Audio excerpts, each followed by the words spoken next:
একটা ভিডিওতে দেখা যাচ্ছে যে ছোট্ট একটা বাচ্চার গলার মধ্যে যখনই তাবিজটাকে সরানো হয় বাচ্চাটা অচেতন হয়ে যেতে নেয়, আবার যখন তাবিজটা পরিয়ে দেওয়া হয় তখন বাচ্চাটা ঠিক হয়ে যায়।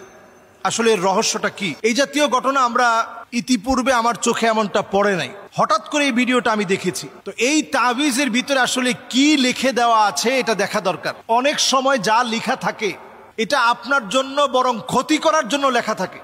ওই দিন আমাকে একজন এনে দেখালো যে তার বোনের বিয়ে হচ্ছে না দীর্ঘদিন ধরে, তো খাটের মধ্যে একটা তাবিজ পাওয়া গিয়েছে।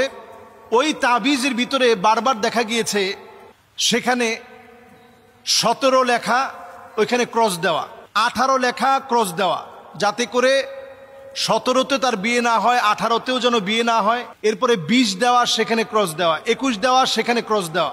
এরপরে অনেকগুলো সংখ্যা লেখা, এরপরে অনেক কিছু লেখা, এরপরে লেখা কিতমির নামক কুকুরের কাছে প্রার্থনা করা, যে কিতমির নামক কুকুরের কাছে আমি আশ্রয় চাই, আমি যেন সুস্থ থাকতে পারি, আমি যেন তাকে যে জন্য তাবিজ করা হয়েছে সেজন্য অসুস্থ হয়, সেজন্য সুস্থ থাকতে না পারে, এজন্য সার্বিকভাবে সকল কিছু লেখা, এগুলো সংখ্যা দিয়ে দিয়ে লেখা।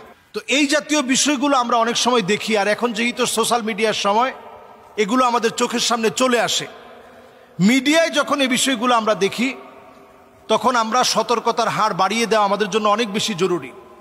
এজন্য আমি বলবো যে তাবিজ ছোট বাচ্চার গলায় পরিয়ে রেখেছে, আমরা অনেক সময় আমল না করে বরং তাবিজ ঝুলানোটাকে আমরা সহজ বলে মনে করি।